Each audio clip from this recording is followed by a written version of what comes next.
All right.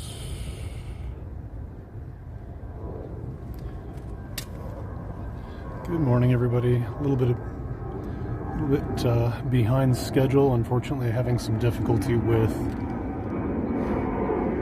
one of my strap connections, because unfortunately I'm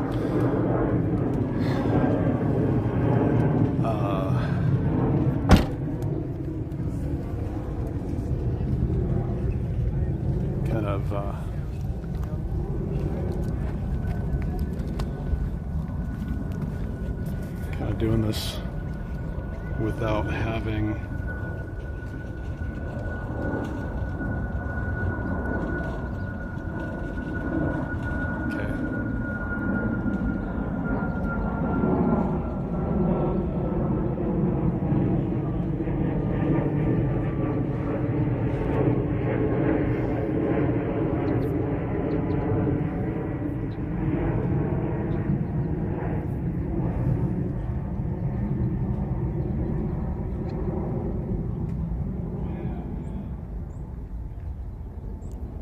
Okay, give me just a second.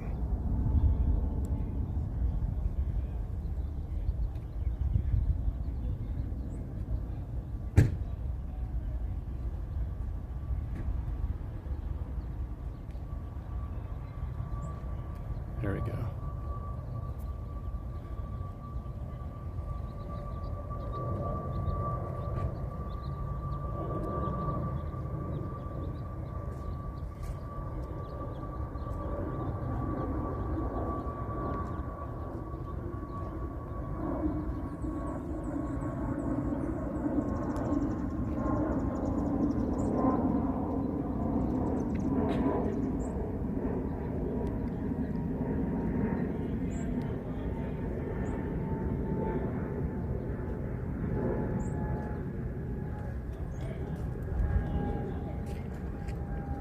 Give me just a second.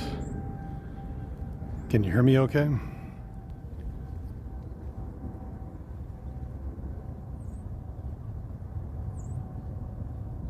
Okay.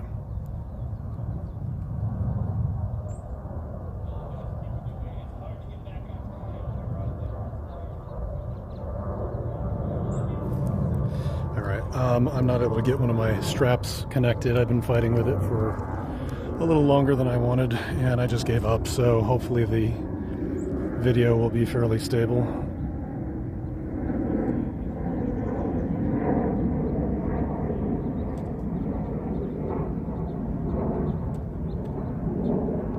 Good.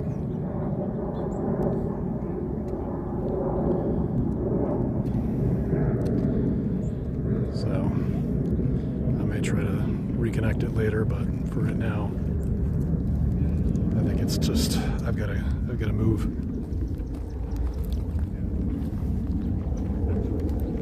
Yeah, that's a problem. I'm gonna try to reconnect it again.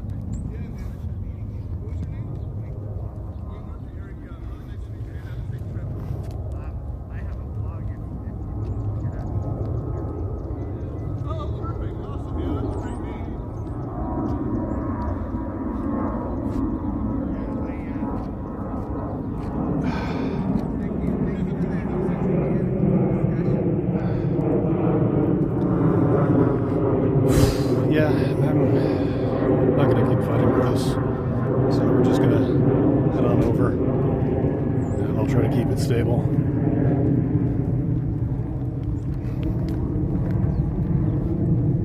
Yeah, it is a nice day. Back out again. Yeah.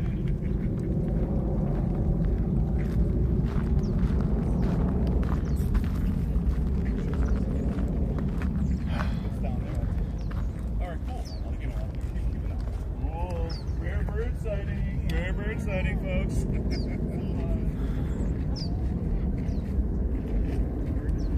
Yes, we have a verdin right here in the top of this Palo Verde. Very common desert bird here year-round. Yellow head, gray body, and it's got a little rufous or rusty spot on his shoulder. Really good views of him right here in the light. What's the name again? Verdin, V-E-R-D-I-N. Usually quite vocal. They like to keep and chirp a lot. They're a common backyard bird. You might see them in your backyard if you live here in the Phoenix area.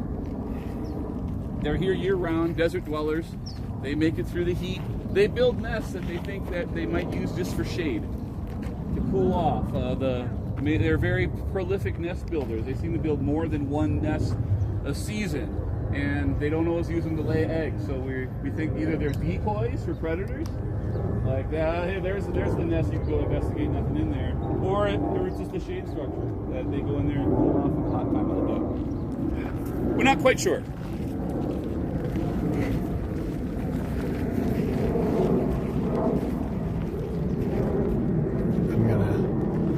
Step aside for a minute and see if I can reconnect this.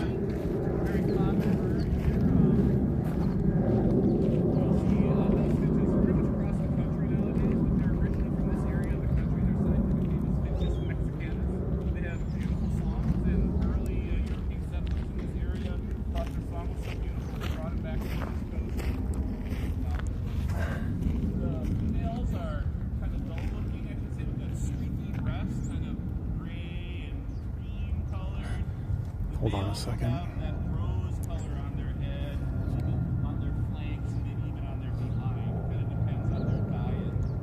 So that was no, it wasn't a lovebird.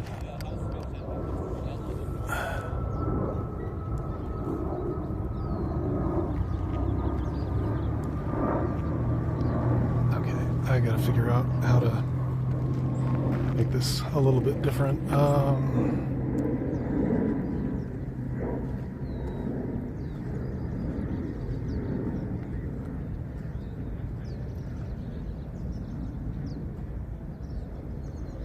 There we go. Okay, I've got chat enabled for both. Perfect. Oh.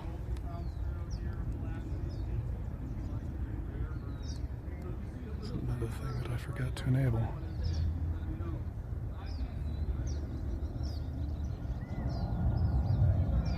There we go.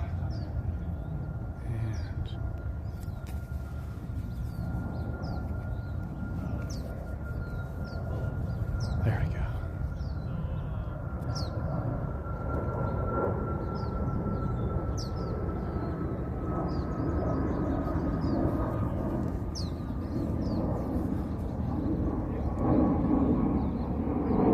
Yep, I can see your chat on both. Fantastic. I really need to get this clip. Wish you were here. You could have done this easily. I need to get this clip. Goodness gracious.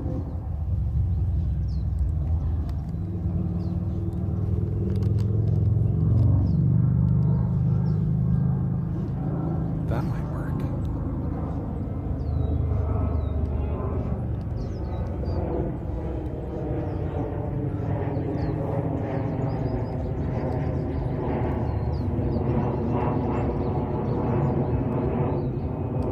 Come on, almost, come on.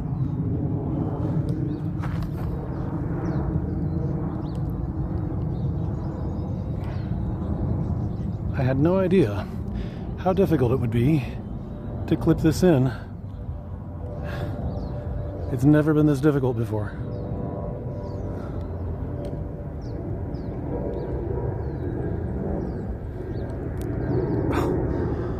I'm gonna need some help. I need to find somebody who's willing to clip this thing in. Let me see if there's somebody at the building here.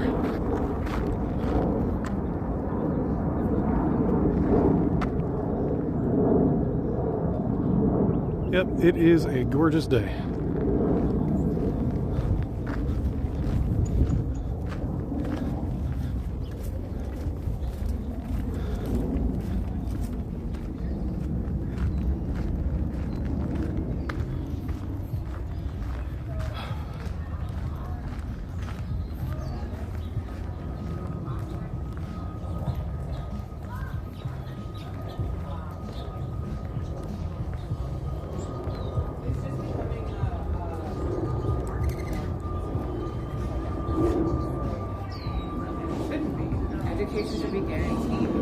morning. Terrifying. Hi there, how's it going?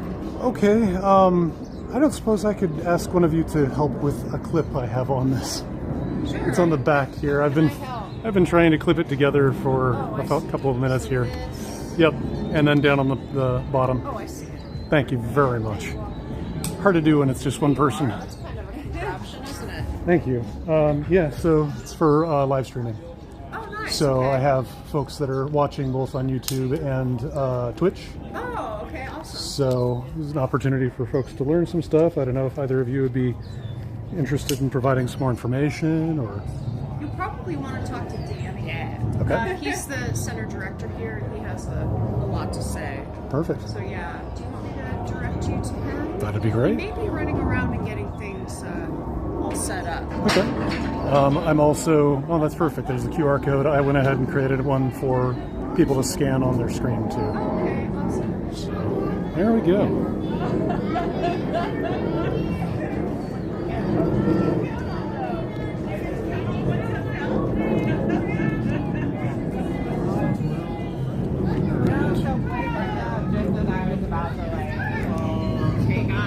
Sweet, how about it?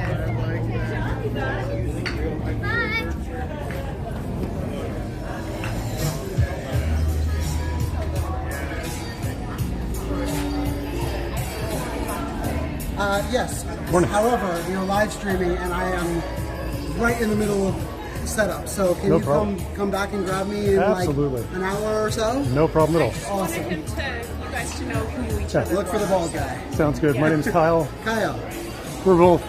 great hairstyle. Yeah, Love thank it. you. Love it. I usually have my mutton chops a little bit more in, but it's getting a worries. little itchy last night. All right, I'll see you in a little bit.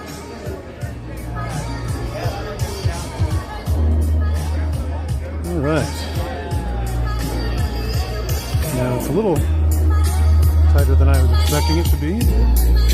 Still not bad. But yeah, this is the little pond they have here at the Audubon Center. I really need to adjust this a bit. All right. Yeah. Okay, so heart rate monitor is not connecting for some reason. Let me check to see if I can figure out what's going on. Okay, it's showing. It's not showing on YouTube for some reason. Okay. Well, in any case, seems like everything is up and running.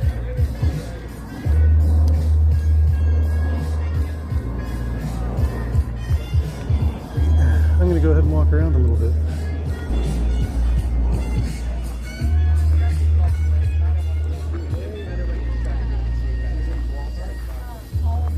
Seems like the image stabilization is working pretty well.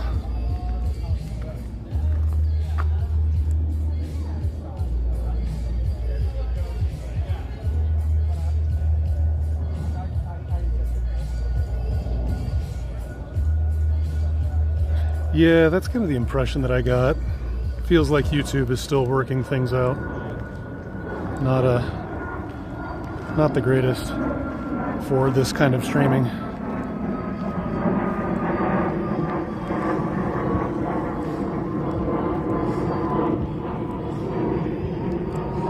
All right, well, let's see what we can see.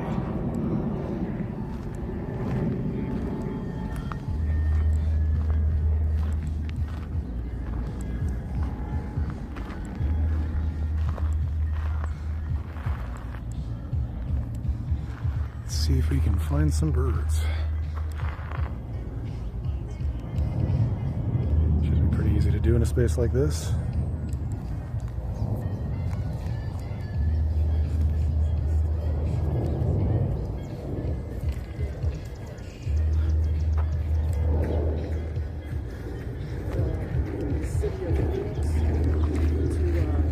Incorporate.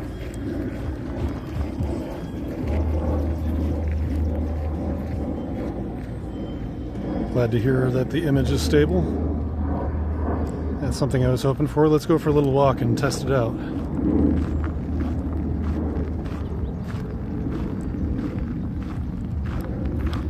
Maybe I don't need a gimbal.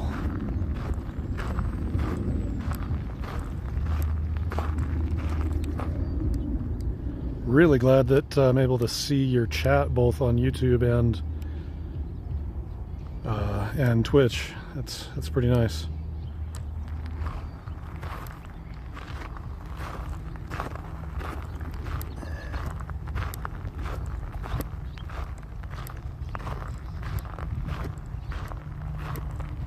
Yeah, got some little birds here and there. So we have a mesquite with some brittle bush growing around the bottom. And this little bird, who's eating from the brittle bush flowers.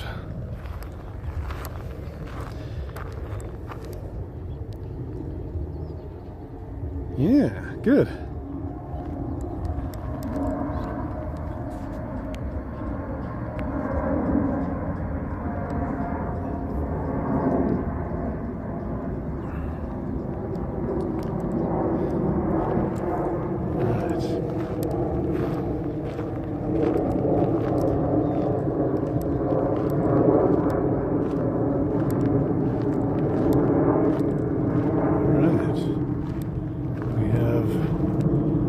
Pear cactus with some older prickly pears that are still on it. Little bees buzzing around.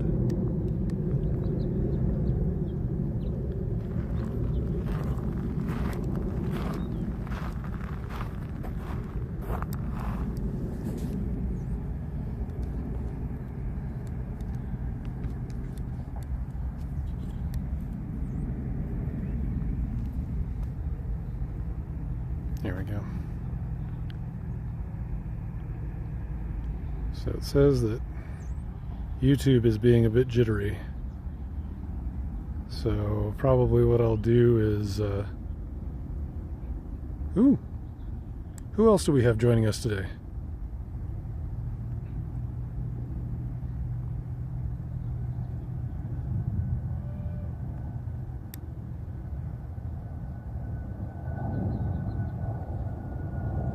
So, yeah, those are the brittle bush flowers. Brittle bush, you can find it growing out in the wild throughout the Sonoran Desert.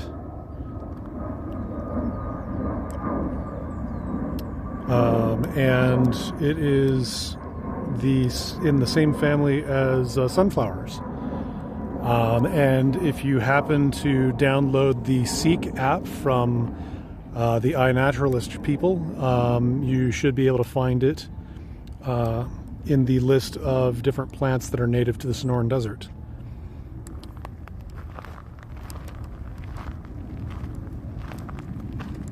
Some folks walking their dogs.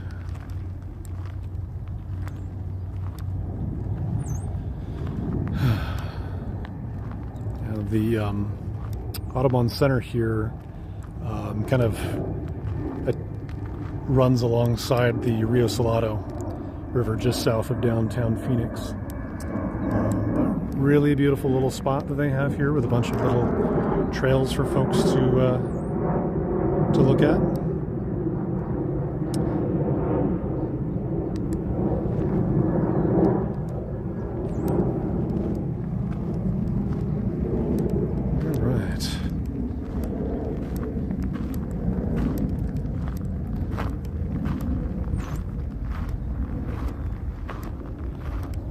So I'm going to walk around a little bit more so you can see the grounds a little bit more. Oh, here's some birds. One of the things that's really interesting is that as you go further south towards the southern end of the state of Arizona, hey there, good morning. Glad you could join us. I was saying that as you go further towards the southern end of the state of Arizona, there's actually quite a large number of different types of birds, and there's actually a pretty significant birding community down there. You know, it's in part due to the higher altitude. but it's also the different flora that's in that area too. So you have like the Chiricahua Mountains, for example, and then you have the Sky Islands that are a little ways down there. And so you have all of these different habitats that are really ideal for various different types of birds that are down in that area. And there's one that is kind of like a cardinal. It looks very similar. It has that gorgeous bright red to it, and it even has the crest like a cardinal would have. I can't remember the name of it. It's a pretty complex name. But yeah, gorgeous bird. And there's a number of others down there. On these grounds here, if I were a little bit quieter, we might run across some quail too. There's a number of different spots here and there where I've seen some quails running. And so that's another thing that that we can do. But you know, I've spoken quite a bit here. Let me ask you all. Ooh, look at this little guy. Where would you like me to go? Do you want me to go straight? Do you want me to head off over to the right over here with this little trail off to this side? Kind of forms into a circle, and it looks like there's a little little installation of some kind over there. What would you like to see? I'm gonna let you direct the hike here for a minute.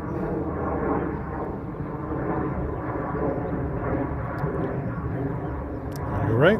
Okay. All right. Let's go right.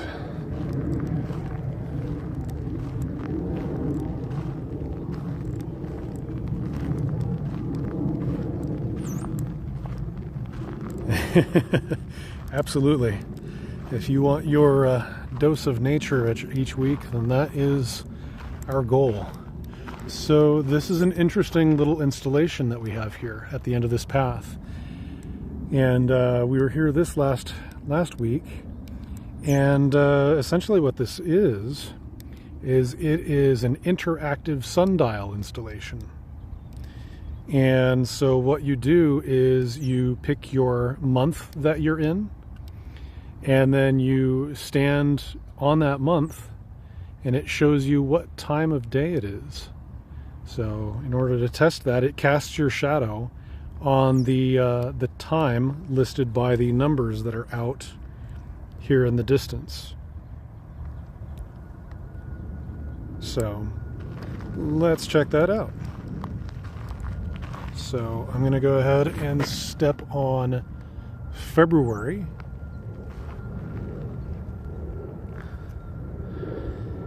And it says that the time is 9:30 on my phone. Let's see if that bands out with the shadow I'm casting. And there it is, right between 9 and 10. Perfectly at 9:30. So this is a pretty cool little installation that you can come and check out.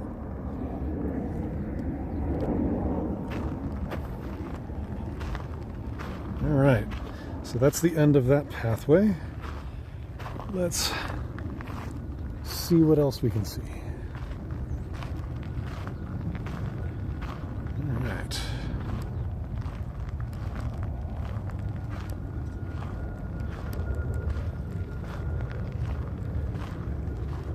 Okay. And I think that there were some kind of displays or some kind of information that probably was on each one of those panels before. All right, we're at another crossroads. Should I go right or should I go left?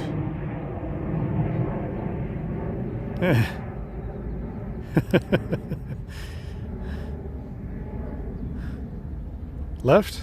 All right, left it is.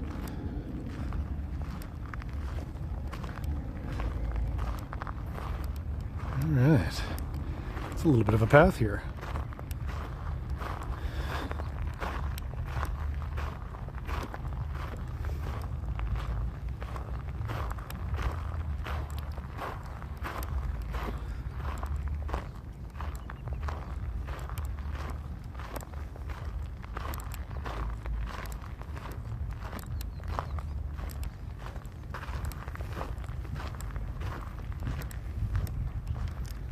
we're going quite a ways here. Okay, it looks like this is going to lead us out to a pathway that's right next to the Rio Salado. And so you can actually see the Rio Salado, and you can hike trails along the Rio Salado south of the downtown Phoenix area, as a matter of fact. And so, you know, that's another reason why this area is really good for birds is, you know, they have the immediate space of the Audubon Center, but then they have all of the trees that are out here. And, you know, with the river itself, you know, that provides water, and, you know, there's other animals that are in the area, of course, but, you know, provides seeds and all sorts of trees for them to take cover in. So yeah, it's a nice little area. All right, so we're gonna go ahead and head back.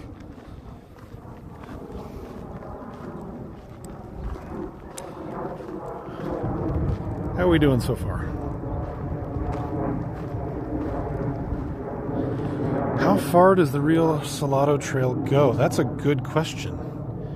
You know, I am not certain. That is something I would have to look up and get back to you on. But yeah, interesting. I really don't know.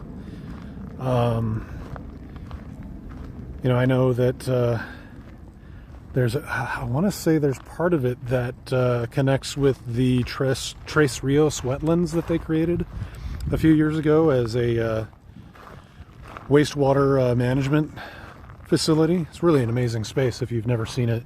Need to get over there. Maybe that'll be one of our next walks here is the wetlands. So yeah, I'm out of shape. That's another reason why I'm doing this, is to give me an excuse to become more active.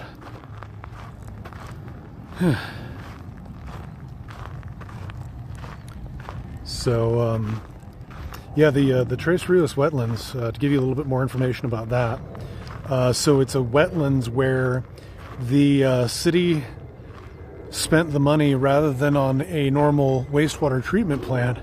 They went ahead and they used natural filtration from various different plants that normally do that kind of work in the wild. And so they created this wetlands as a way to essentially treat wastewater. And from what I understand, it was extremely cost effective. It was less money than a traditional wastewater treatment facility. And at the same time, did an excellent job of filtering the wastewater. So, you know, that's another place that's really interesting. There's obviously a lot of waterfowl that live in that space. And so, yeah, it's a really neat little environment, and you can go and walk around there. So, yeah, we have one of our park rangers that's giving some folks some information about the center here. So, yeah. All right. That's, you know, I don't know if there are pelicans there, but that would be an interesting sight. I know that you can see things like blue herons and various other different waterfowl. Sometimes you'll see green herons. Those are really interesting little birds. And then, of course, different ducks and other critters like that. So yeah, that's a neat spot. And you're welcome to join me either virtually or in person for that. I'll have to figure out what date that we can do that walk. Yeah, in fact, the airport, if you look kind of this way, I'm going to point myself up towards the plane. The airport, Sky Harbor, is basically over in that direction there. You can see. Maybe I should point with this hand. There. So, And just to give you kind of an idea of where I'm located, I'm going to go ahead and pull up the map so you can see where we are.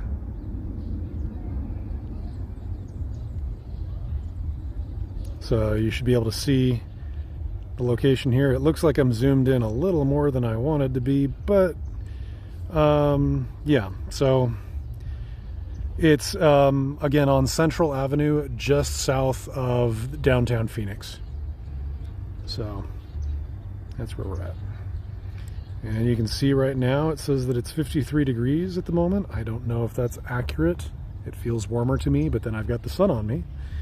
That altitude is about accurate too, and you can see my heart rate. But yeah. So I'm going to go ahead and turn off the map for right now.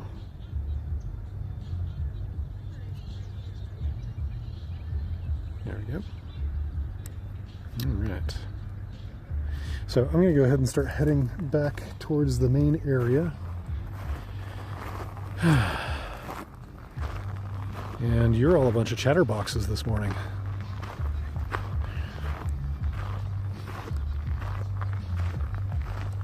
Yeah, that's okay. Oh, okay. So 53.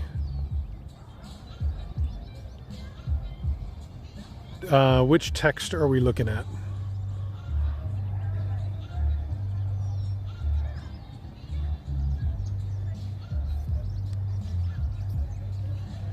Oh, okay. It may just be that I need to change the color of the font. So that's fine. That's good to know, but I appreciate that. I'll look at some different font colors that might stand out a little bit better. Maybe something like a red might be better.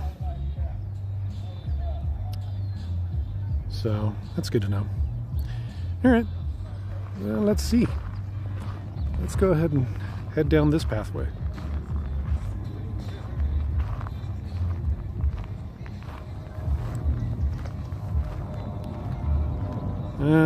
Yeah, you know, I think I'd rather avoid snakes, but interestingly enough, apparently even though snakes are normally supposed to be dormant during the winter, I was told that you might still find them if the air temperature outside is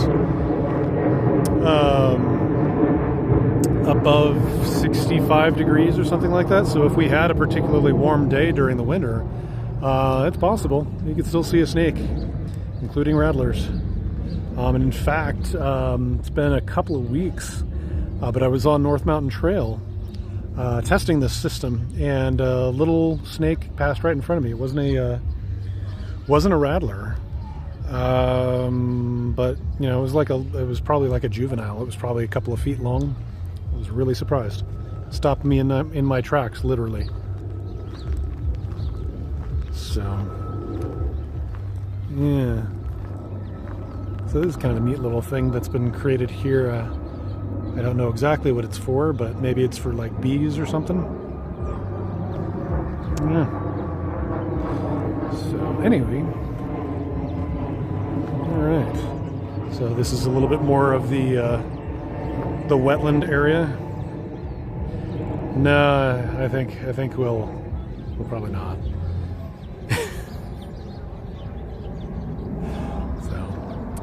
All right. Let's see. What else can we see? Oh, there's a little panel right here. Some interesting stuff. So it says, I don't know if you can read that or not, but if not, I can read it for you. It says, gaze north and notice the thriving green band of trees framing the cityscape. This view was quite different 15 years ago when the riverbed was a dry dumping ground. The successful revitalization of the Salt River in this area shows what is possible when I don't have planes flying overhead, drowning out everything else. Now, shows what is possible when people focus their attention on solving an environmental problem. Your daily actions can make a difference. Clean water and healthy habitats are gifts from neighbor to neighbor and from generation to generation. Pass them on. Very nice. Yeah, not the same. Not the same.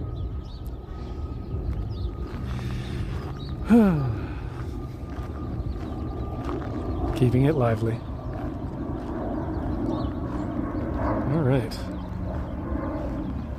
So here's another thing that's a little bit interesting is they've also gone ahead and added some little baby saguaros that are here.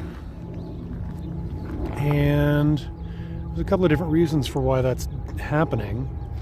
One of them is that you may have heard over the last few years that the temperatures in the summertime here have gotten so hot that really the issue is the overnight temperatures have remained at a much higher level than what the saguaros can handle at night. So the saguaro cactus needs a temperature of below 95 degrees at night. And they need that in order to basically breathe. And if the temperature gets too hot overnight, then they basically suffocate. And so that's why you may have heard that there were quite a few saguaros in the last few years where, you know, even though they were seemingly healthy and doing well, they would just all of a sudden collapse. And that was the reason why, is that they were suffocating and dying because of the overnight temperatures.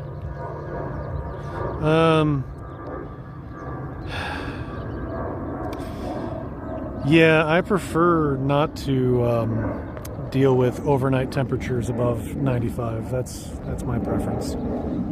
I need to sleep with a fan on typically. So here's another thing that's really kind of neat, is these couple of different little plants right here. There's the little red flowers here. That's called tuberosa. And that's another native plant here. And there's a few different spots where I can see them growing out from the brittlebush. So the brittlebush has the yellow flowers, and the tuberosa is this guy right here that has these beautiful red flowers. And the hummingbirds really like them. They're a neat little flower that they can get nectar from. So, yeah. Oh, I'm sorry to hear that. Yeah, being hot at night is unpleasant. So, yeah. Oh dear. We got the jokes. I'm going to sneeze. Excuse me. Excuse me. Oh, maybe I'm allergic to something out here. I didn't think so.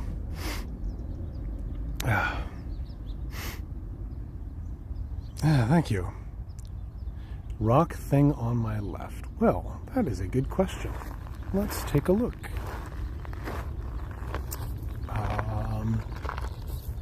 It looks like the names of different animals that are in both English and maybe Spanish. Yeah.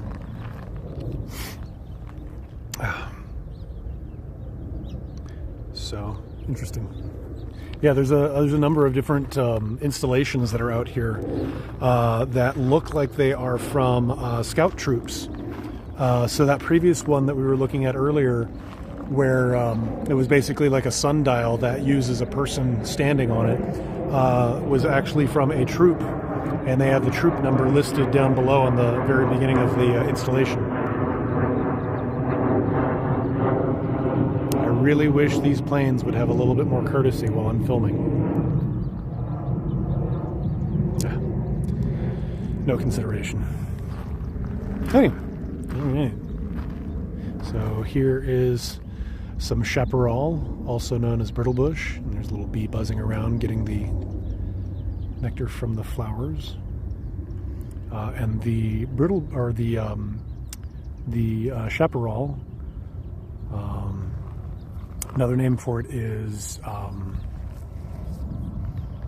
creosote bush. Is what you smell whenever we have rain out here in the desert. You've got that really refreshing, kind of musky kind of smell, and it's actually because of the moisture hitting the leaves on the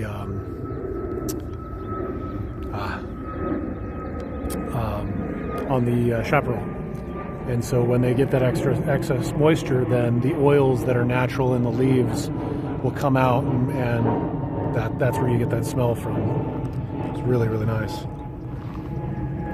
And if you ever wanted to know what it smells like without the rain, just to make sure you know what you're smelling, you can actually take a small little bit and very gently breathe on it and then smell, and you can smell it because it takes that moisture from your breath. So, yeah. All right. So where should we go now? There's a path again to the right and a path to the left. Where would you like me to go?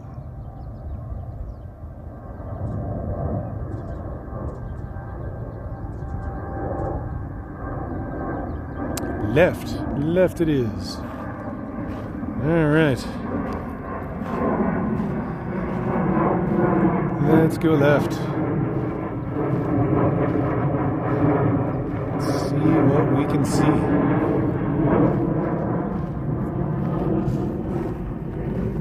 Ooh, this is an interesting little trail. It's not what I was expecting.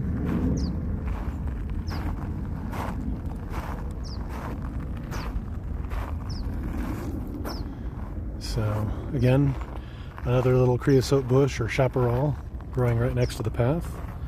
A few others that are here and there.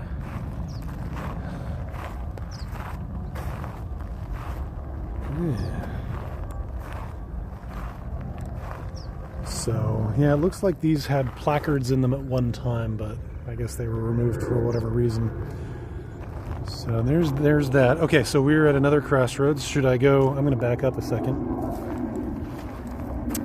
Left or right? You're going to lead me off a cliff, I know it. Okay. Left again. You know, if I turn left 4 times, then I will be making a circle. All right. So we're now on the main pathway. Looks like a little bike path that runs alongside the Rio Salado. So if you wanted to bring a bike out here, like a mountain bike or even a regular street bicycle, then you could probably ride it on this little spot here right alongside the Rio Salado River. All right. So let's see, it is 9:51, so I'm going to start heading back towards the main facility, and let's see if I can do a little bit of a brief interview with the gentleman who's hosting the event here. All right. And the goal for this broadcast is to just do it as 1 hour a week for now. Because I think that 1 hour per week is going to be plenty. Yep. So I don't know that I want to go to the bridge thingy. That's quite a distance, actually. That's quite a ways out there.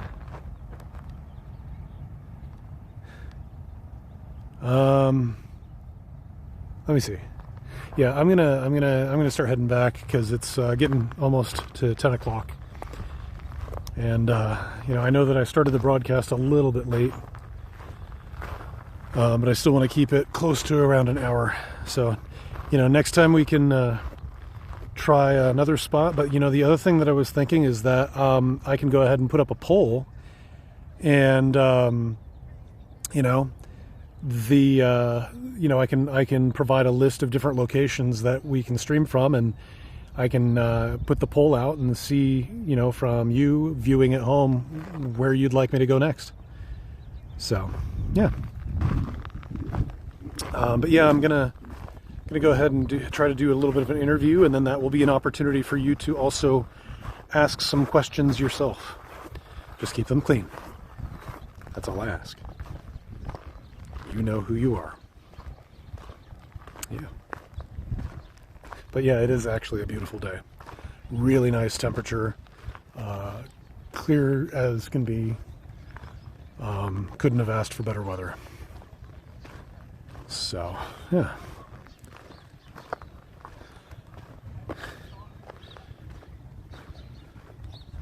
And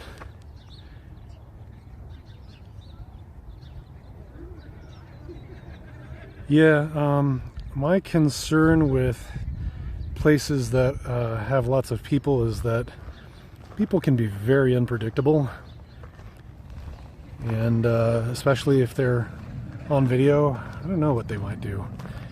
Now, there's certain folks who probably be okay, but I don't know if I want to go into like a general area near a grocery store or whatever. I know there's a lot of people that do that though, but I also want to do this a little differently. I want to be out in places where you get to see things you normally wouldn't see otherwise. So some unique locations. Well, yeah, I would agree.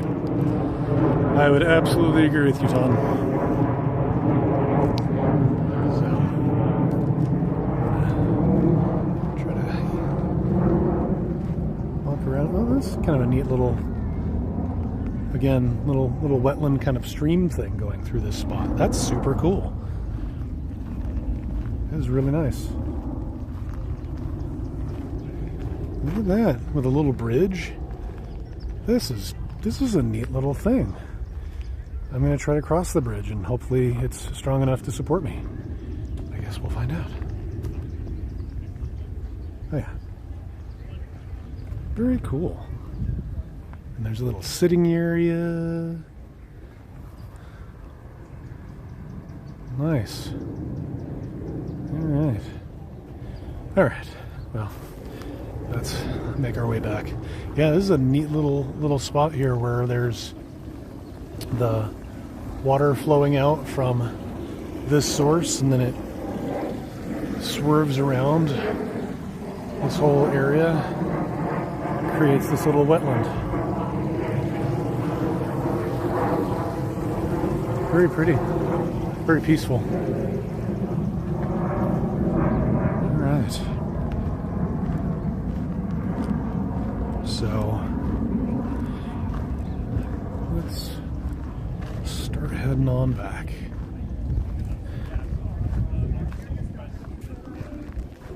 All right.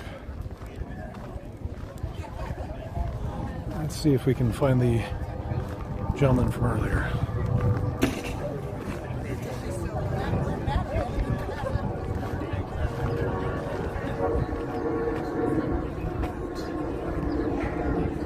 I think I spotted him. So let's see if we can find a few seconds to chat.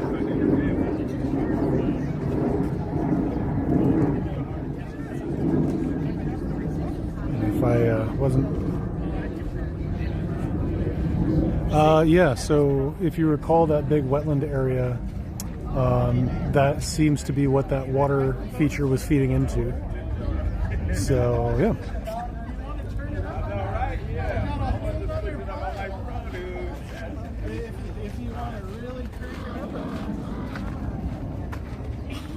Alright, he's taking some pictures.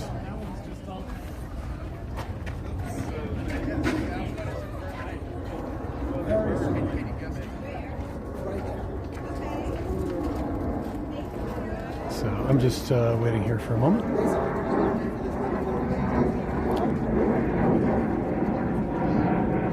Maybe I'll chat with some of the folks that are here.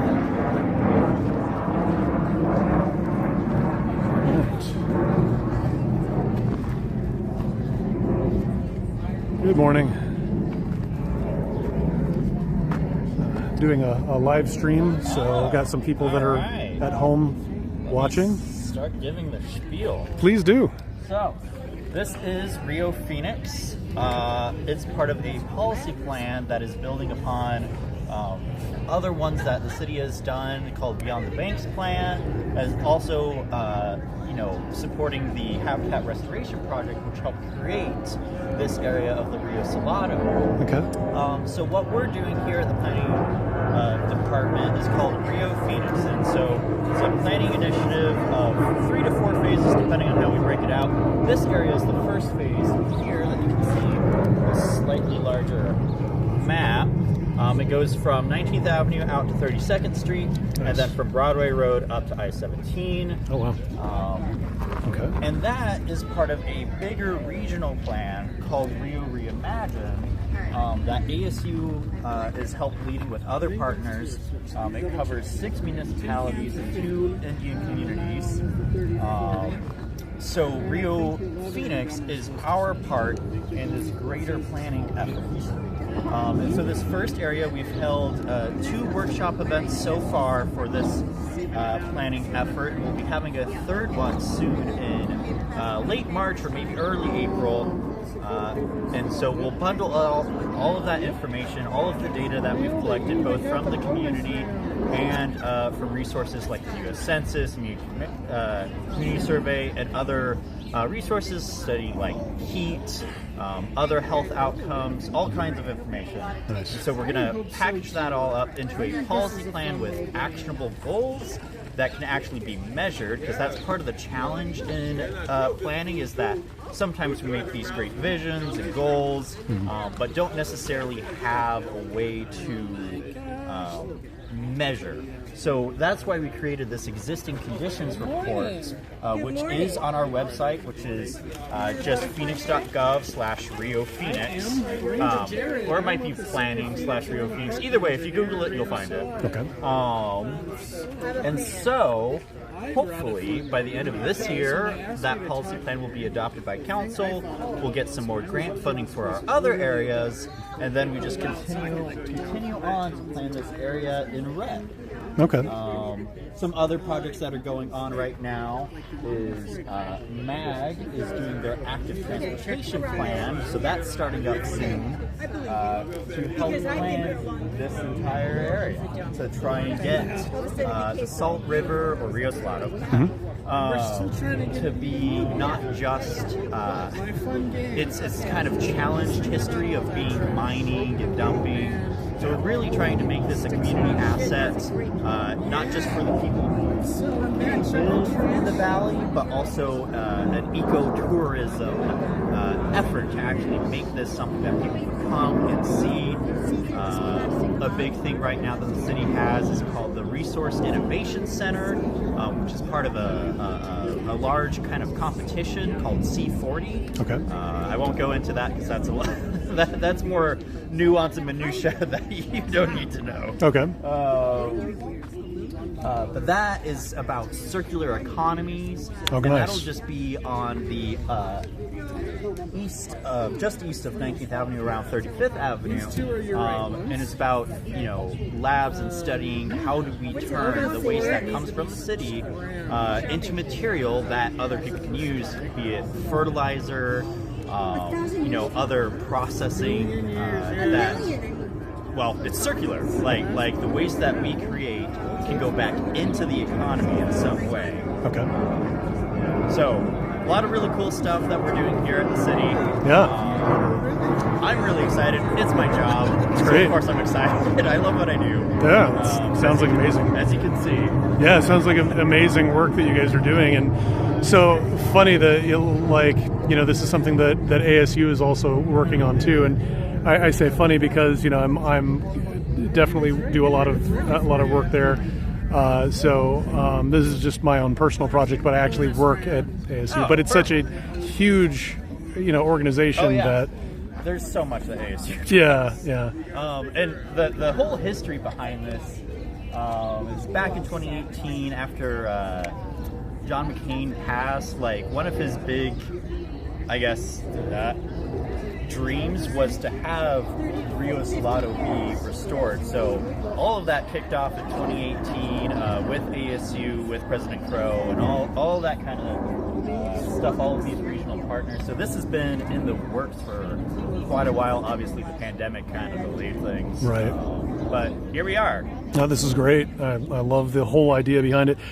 Question that I have, Sure. I don't know if you're able to answer this, but in all of the planning and going through this, have any of the tribal communities also been consulted?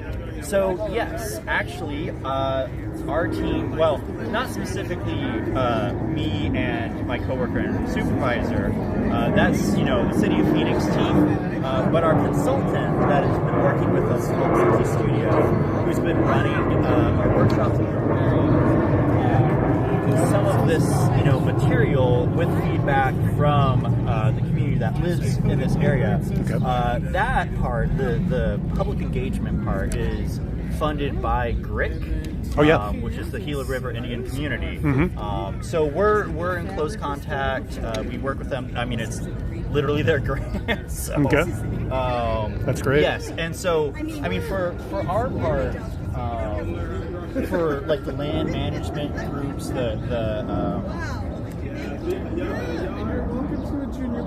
protectors of the rivers, river protectors, something.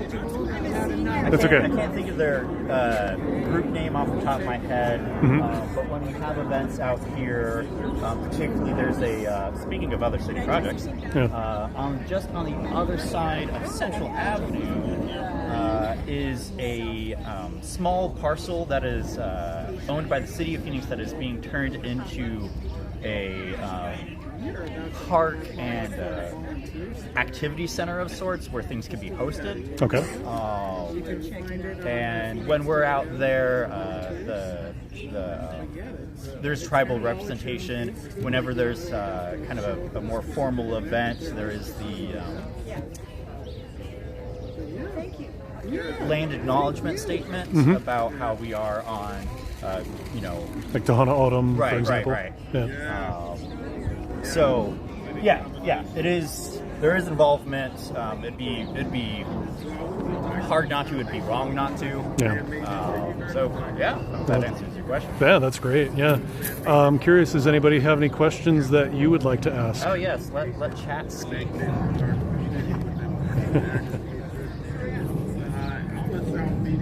I'm used to doing these kinds of things. That's great. That's great.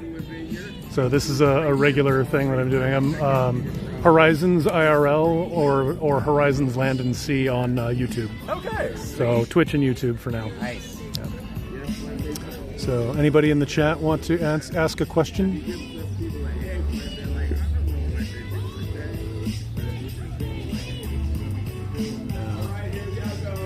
I'm not seeing anything so far, but all right. Well, if anybody thinks of a question you'd like to ask, we can always come back here. But thank you very much. I really appreciate it.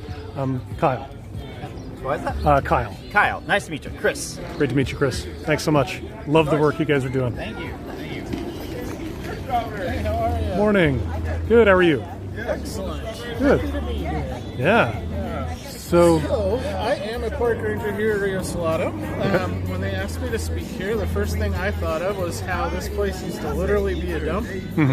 Like they pulled something like 1,200 tons of tires out and oh my gosh. 150,000 cubic yards of trash. Wow. And so I brought this little game to help you think about how long it takes things to decompose naturally. Oh yeah. Kind of the effects that some of our trash has on the environment, and like why it's a good idea, especially not to litter too. Right. So that's my game. That's I got fabulous stickers if you want to play and learn. Fantastic. All right. So, yeah, I mean, I know that, there's still kind of this ongoing process, and, just talked with Chris a few moments ago about the continuing work that they're doing to revitalize. And, I've lived here since the, early 90s at this point.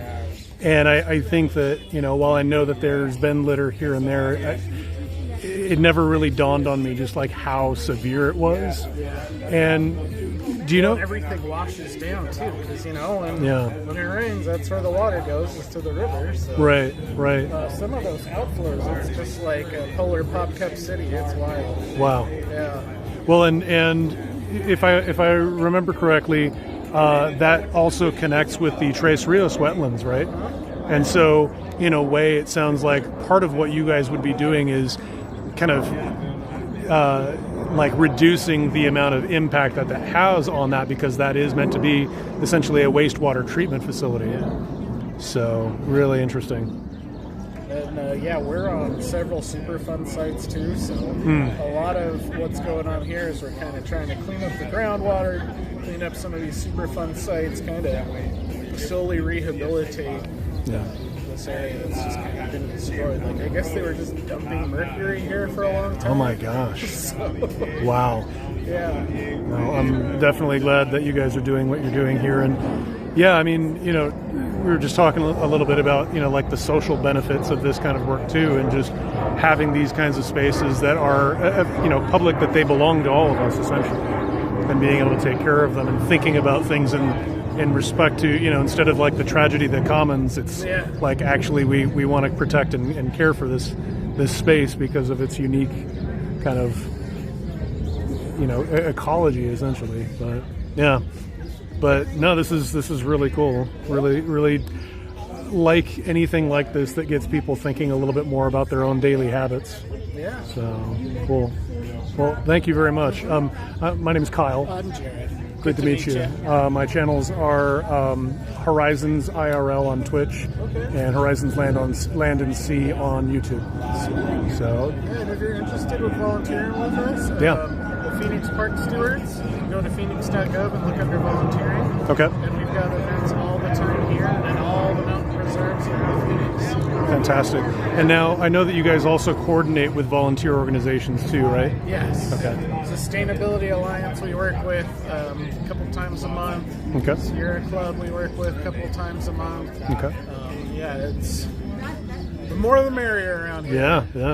Yeah. I mean, and I've actually gone online to get into their volunteer work too. So going to be joining them. I think they're going to be back here next Saturday to do some other work. But and that's the other thing too, is that part of these channels is not only to inform but also to get people involved. So learning about like how can you volunteer some of your time to do this kind of work. Yeah, absolutely. So this is great. Cool. Thank you very much. Appreciate it, Jared. Thanks. Like next week, that's 1 or 2 days that I don't got to think about. That's when why we're I'm doing hoping they'll bring it back into Morning. school again. Yeah, that is. Yeah, it's a major piece. That nutrition piece. Oh my God, we live our whole life and we don't know how to cook. Or we don't know what the nutrition is. And all the different parts of it, because it affects our mental health, it affects our physical health, it affects all different aspects of our life with this foundation. Good morning. Hi. Is it all right if I record? You're doing a live stream? It changed my life. Great. We're doing presentations on different migratory birds and the habitats and adaptations that they use to survive. Okay. We have a couple reproduction skulls here. These are cast. They're about 20 years old. Okay. And I brought this bald eagle skeleton that I made. Okay. I CT scanned it from a real one that I cleaned for a museum. Wow. So these are all cast. And if you have any questions, let me know. Yeah, so a gentleman that I know, he actually does wildlife photography and he does quite a bit with birds too. But I guess one of the questions that I have is, we do have, a lot of birds that you would think that are more migratory, but it seems like they just stay in our area regardless any time of year. Is that just because of the climate change, or mainly because they're getting enough food? Okay. About half the species in Arizona are not actually migratory at all. They Okay. stay here year round. Now, certain select species, flammulated owls, turkey vultures, they all go south for the winter. So the turkey vultures, they're all down in South America right now, and then you'll start seeing them again in about a month and a half as spring approaches. They'll start calming back up. The flammulated owls, they'll start coming up too. All the elf owls are here for the winter, and then they're going to start going south down towards the border for their breeding season because they like to breed in saguaro cacti, woodpecker hole. So they'll mainly be breeding in Saguaro National Park and riparian areas that are south of here. They could care less for urban environments, but they will if they have to. And then certain birds, like great horned owls, they're already having babies. They've laid eggs. They're starting to breed. Hummingbirds are at it as well. They're already having babies. And you'll generally go hummingbirds, great horned owls, barn owls, and then every other bird after that's going to follow in suit. And Arizona has the longest nesting season of any state in the U.S. It runs roughly from early February all the way through September. Okay. Nice. So a lot of the bald eagles here, they nest a lot earlier than the ones that are up in the northern areas. Those will sometimes nest early, but it's usually still too cold. But here, it doesn't really get cold, so the ones around the valley, Lake Pleasant, Canyon Lake, they're already starting to nest and pick breeding sites. Great. Wow. Okay, so definitely appreciate a lot of knowledge here. And, if people wanted to learn a little bit more about just the birds in the greater Southwest, I suppose, but certainly in Arizona, would they be able to go to like the Audubon website or like a particular? You can go to the Audubon website. Arizona Game and Fish has a lot of really useful articles on different birds that are in the area. You can also try checking out U.S. Fish and Wildlife as they regulate all migratory birds, so they would have any information you would need to know on any species that's found within the U.S. Fantastic. All right. Well, thank you very much. I really appreciate the information. You're welcome. My name is Kyle, by the way. Great to meet you. I was just down there last week.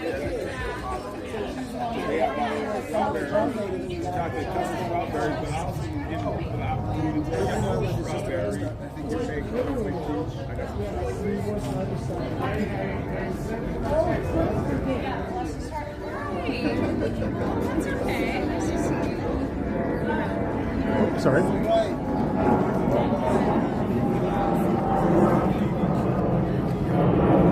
Right. Well, I think we might be ending the broadcast here in a few minutes. But in any case, let's see if we can get a little bit more information. All right, everyone. Gather round at the Ramada down on the east side of the building. Liberty Wildlife is going to be having a live animal show. They're going to talk to you about some of their rescued critters that they've brought with them today and all about the cool work that they do to help protect wildlife here in Phoenix. So start making your way outside down to the Ramada. If you want to grab some snacks, grab some food, grab a coffee, feel free to do that. But start making your way down to the Ramada, grab a seat at one of the picnic tables, or just set up somewhere shady around the Ramada area for a live animal show with Liberty Wildlife.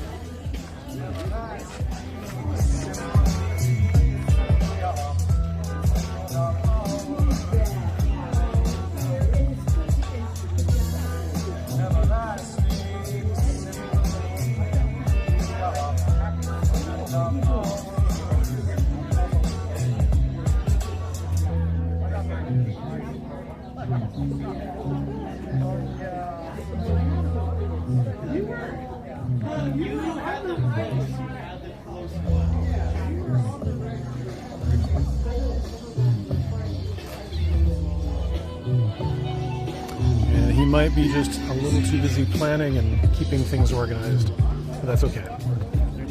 Oh, look. Vulture. Very cool. And we'll just stop whenever you say? Yeah, I would say like 5 minutes. I'll try to get people down there. Go around people.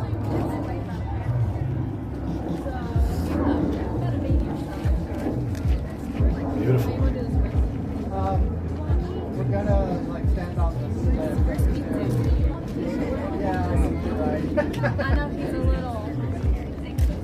gorgeous. Let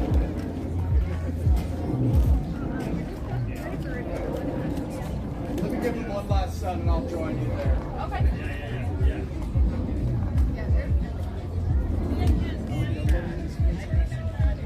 Sorry if I record. Yeah, we're going to present just a little bit. I'm just trying to calm him down. There's a lot of people. Right. And he loves the sun. Ah, yeah. Beautiful. So are we supposed to set up there?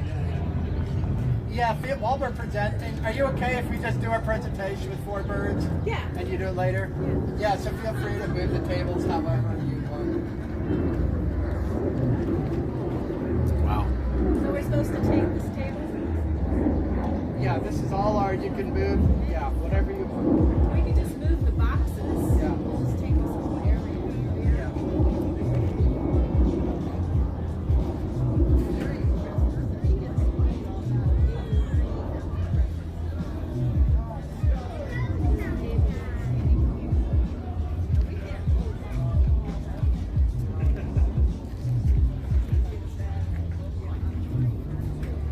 So if you're still watching, then we're going to get a little bit of a presentation with the birds.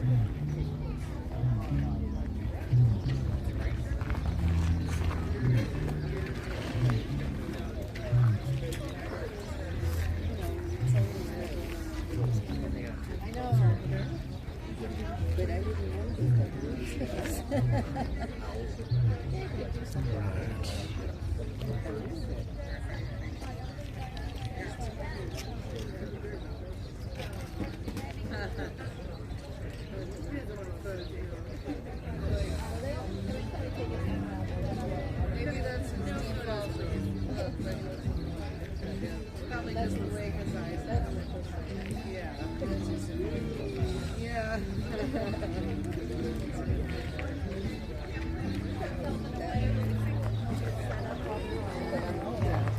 Is that a barn owl?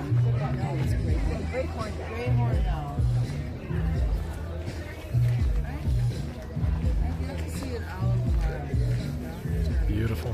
They're tough, but I know. partly you just have to be lucky you have them there. That's so cool. Partly you just have to be lucky. Beautiful. Yeah. Which I probably will someday. I got lucky to see a male and female All bird. right, live animal show is starting right now under the Ramada.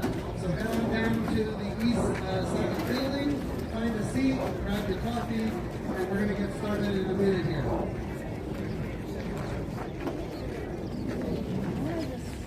Jim? Jim? You wanted to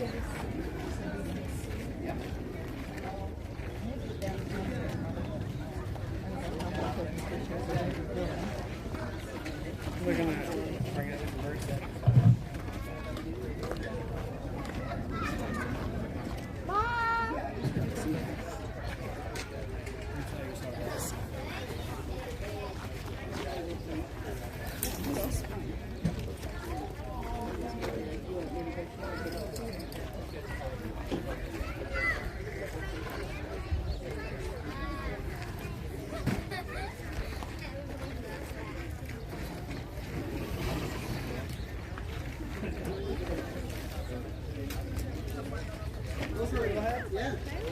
Hello, thanks for joining us. We're at Liberty of Wildlife. There's a whole lot of us. For this presentation, it's going to be myself, Chris, and my friend Kristen over there. And then we have another one where we have a couple more volunteers and we'll present completely different birds at about 12:30. So we're an organization. We're just south of Sky Harbor Airport, just about a 10-minute drive east of here. And we take in injured and orphaned animals. We're a rehabilitation organization. All volunteer, nonprofit. And our goal is to release them. We've taken in over 10,000 animals and released them. At the COVID year, we got over 14,000. Isn't that amazing? Think of how many that is per day. So our primary goal is rehabilitation, but we're also into education to let the public know about what we do and about our wildlife. So on cases that we can't release the birds, which is the case with all our animals today, they become education animals. I'll keep going. And you'll hear about each one, why they're here, why we can't release them. The other thing we do is we work with conservation. So we have a group of people to go out and help relocate burrowing owls, for example. So that's what we do. We have open hours on Wednesdays, Saturdays, and Sundays. So feel free to come visit us from 10 to 1. All right. So this guy's name is Quanah. And Quanah is a turkey vulture. And the reason we can't release Quanah is that he has a broken right wing. So as he puts his wings up, see how his right wing is a little bit droopy compared to his left wing. And even though he can fly a little bit, he cannot fly well enough to release him to the wild. So we have a permit to have him be an education bird. So Quanah was found as a fledgling, which is like a child bird, about 15 years ago in Ajo. And Ajo is a little town southeast of here. And when they found the broken wing, they brought him in and our vet stabilized him. And I brought Quanah for an especially good reason today. A, I really like Quanah. He's got a lot of personality. But B, this time of year is great for turkey vultures. So I don't know how many of you guys did that bird walk this morning, or maybe you're doing one later, but I bet you didn't see a turkey vulture. But you will. This is the time of year that they migrate. So turkey vultures are all over North America during the summer, but most of them don't stay year-round. We do have a few year-round ones in Arizona, but most of them migrate. So right now, they're about to begin their migration. So in about 3 weeks, if you're walking around a preserve or whatever, and you look up, you might see quite a few circling around. And the way to identify them is from a distance. If you have your binoculars, you'll see that they have the red heads, of course. That's the telltale sign. And you'll see that when they're flying up above you, now it's kind of that silvery under feathers, right? It almost looks white when they're above you. The back, of course, is all black. So you'll see how he had his wings spread out a lot, and he's basically absorbing the sun to warm up. They lose a lot of their body temperature overnight. All right, so anybody knows what vultures like to eat? Dead animals. They like dead animals. And so having said that, why do you think his head doesn't have feathers, knowing that they're like dead animals? Why do you think he's got that bald head? Yeah, what do you think? So that they don't get dirty. That's right. So, yeah, they don't just like dead animals. The deader the better. So if they're really dead, they're dead, they smell bad, and they rip into the carcasses and dip their heads around, and they get rotting flesh all over their heads, right? But when they're bald like this, the sun will come and dry up the flesh, and it gets it off, so it's more sanitary. So I don't know how well you can see him, but the cool thing when he's up close is you look at the shape of his, we call it a nair, but he has kind of a circle in his beak called a nair, and that's where he smells. And because they hunt carrion, they need to have really good smell, right? So they don't have very powerful talons. The way they do it is they just rip into the bodies. But their superpower is that smell. So their whole brains have this special adaptation that they can smell better than all non-vulture birds. Okay, so they smell great. And he's kind of tucked his head. And the other thing I like people to see when you're really close is you can actually see his ears behind his eyes. So, I don't know, you really can't see from me. But if you look behind his eyes, you'll see some crescents. And most birds, you can't see their ears because they're covered up with feathers. But these vultures, you can. All right. So, another really cool thing about vultures is that they cleanse the earth.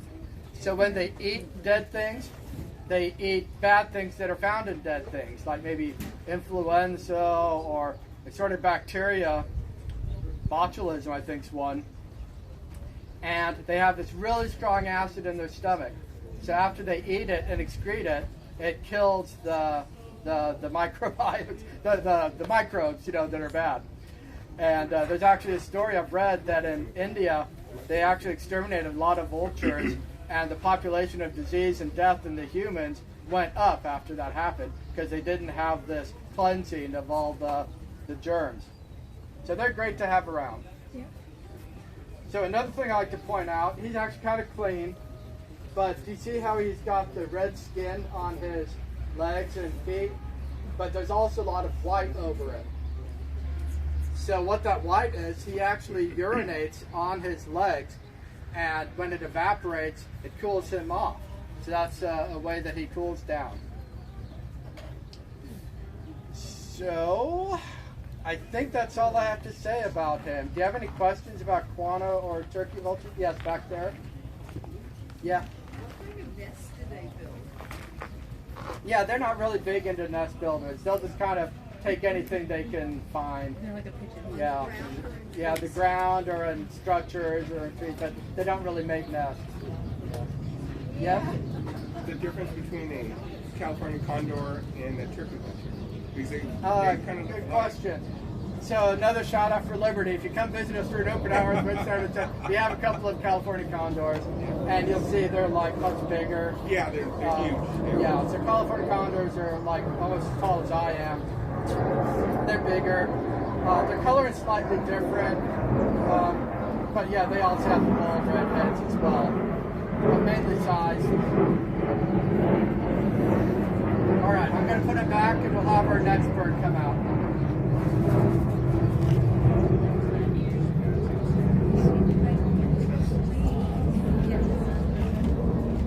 Yeah, he has dresses around his legs. It's tied to his feet. And it's attached to Okay, can everybody hear me? Okay, so I know a lot of you guys have already seen the American kestrel that I have, but this is Aldo, and he is a male American kestrel. And what's really cool about these guys is you can tell the difference between male and female based on their coloration. That is not typical of birds of prey. Usually you cannot tell the difference. That's usually a songbird thing. So the males are going to have that blue-gray color on his wings. The females are not going to have that. And then also the females are going to have streaking across their chest, and the males do not have that either. And also, so American kestrels are super common here. You can find them in every state in the U.S. I see one just about every day. You've probably seen them, but you just didn't know. So typically they'll be on light poles, and they'll be by themselves. They'll be by themselves because they are bird eaters. And no other birds are going to be around this guy. So you can tell their profile. They kind of look like a pigeon from a dove from far away. But if you see them bobbing their head and bobbing their tail, then you're looking at a kestrel. And so they are the smallest falcon that we have in North America. They're related to the peregrine falcon. And what's characteristic about these guys is they have those stripes underneath their eyes. Those are called malar stripes. And that is thought to help aid them when they're hunting. It deflects the sunlight. So when you see like football players and they have the black under their eyes, same thing with these guys, they just have it naturally. And also what's really cool about kestrels and falcons in general is they have what's called a tomial tooth. So on each side of their beak, they have these notches. And whenever they go after their prey, they'll use their beak to break the spinal cord of their prey. They'll paralyze it, so that way they can fly off with it without it thrashing around and potentially hurting them. So all falcons have that. Let's see, what else about? So, as I said, this is Aldo, and he came to us in 2018. He had a disease called trichomoniasis. So it's a thing that birds get, bird eaters in particular. They'll eat an infected bird, and what this disease is it just kind of coats the inside of their mouth, and it can suffocate the bird if they're not treated.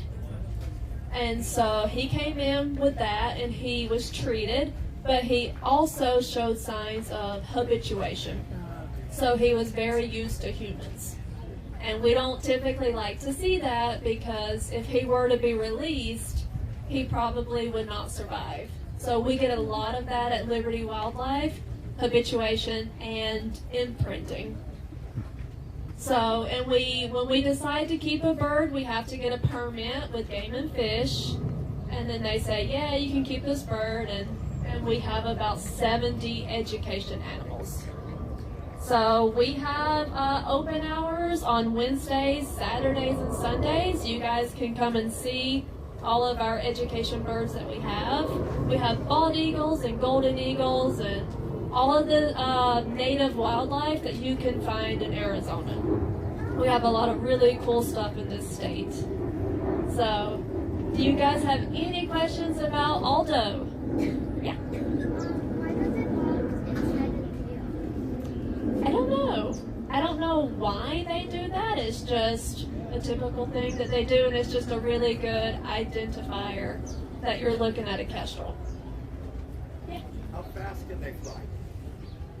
I'm not too sure about the kestrels. I know his cousin, the peregrine, they fly over 200 miles per hour. But with these guys, I'm not sure. I would imagine when they go into a dive and they go after their prey, still pretty fast. But I'm not sure the number. Yeah. How far can they see? Ooh. I'm not sure about falcons, but I know hawks can see about a half a mile away. They might be better, but I'm not quite sure. They're good. Yeah. Very good eyesight. Much better than ours. Much better than ours. So birds have 4 cones in their eyes. We only have 3.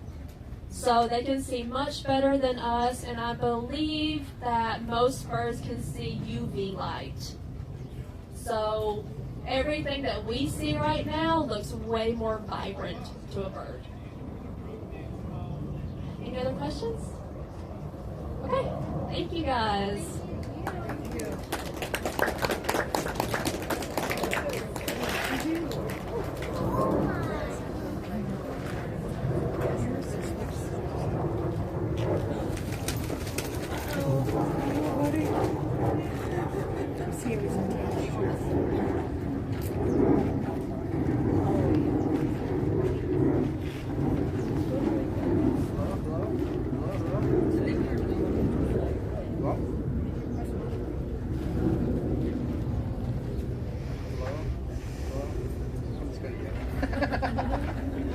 It's really awkward for me. I'm not a pro like Kristen. I have trouble doing 2 things at the same time.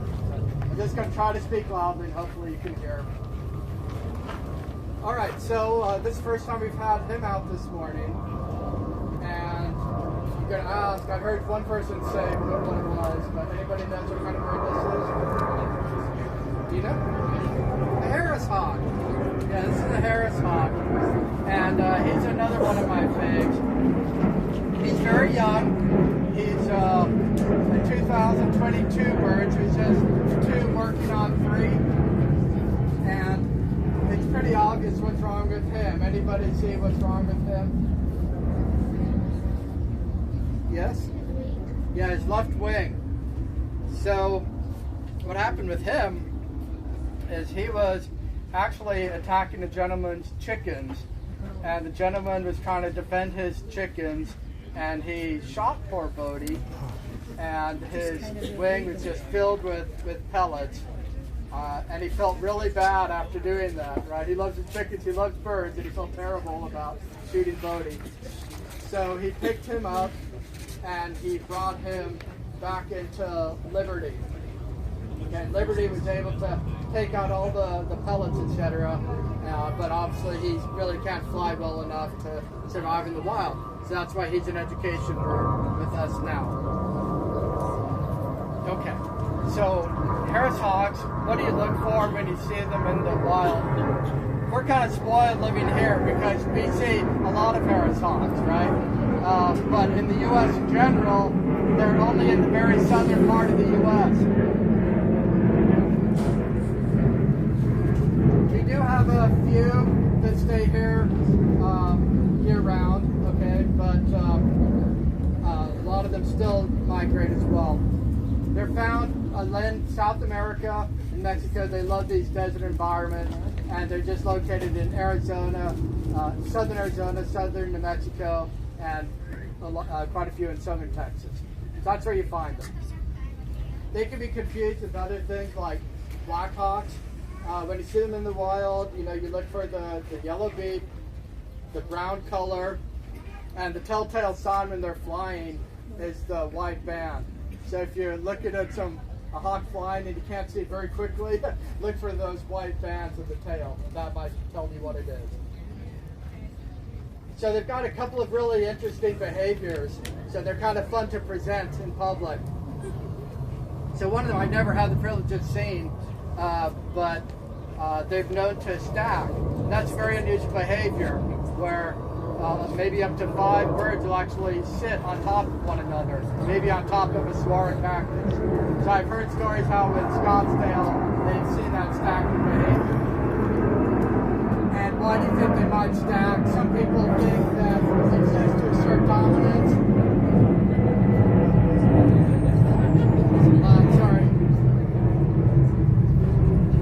Another way is maybe because they live in these desert environments, we don't have a whole lot of tall trees. Other people think they stack to be able to see better and further. So they're also called wolves of the sky because they exhibit kind of this pack behavior. So they're very social, very social. And if you, like in my neighborhood, which is just North Phoenix, usually I see 3 or even 4 at a time. Okay? A very common will be having 3 living together, and those 3 you'll have alpha female, and when they have eggs, she'll stick around the nest, and then often they'll have 2 males, an alpha male and an alpha beta male, and both are subordinate to the alpha female. And the alpha male will take turns. He'll get food and he'll also bring food back to the female. And then the beta male will just get food and bring it back. But they both get a chance to mate with the female.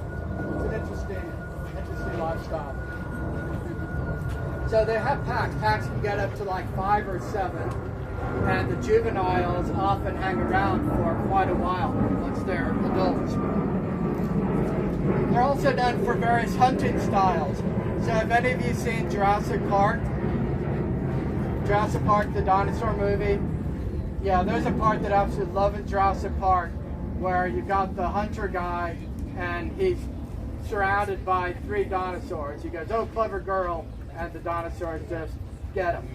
Well, that's one of their hunting styles. They'll like surround their prey and surprise them and get them. And of course, when they work together, they can get larger prey, right, and more nutritious. Another way is kind of a relay attack. So they might just take turns chasing a bird, and eventually they knock him down.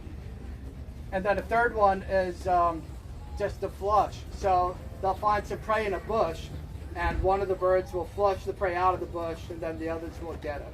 So very clever working together, and that's very unusual for North American species. Anybody know what they like to eat? Birds.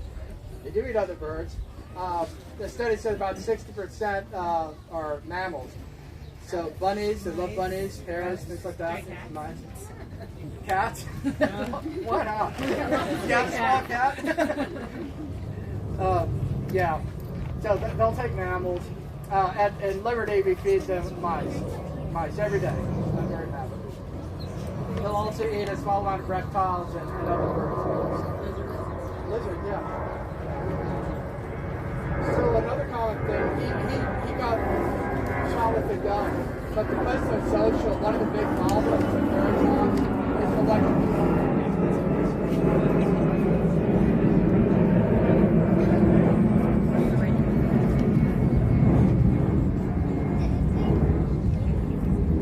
So one of the big problems with Harris hawks is electrocution.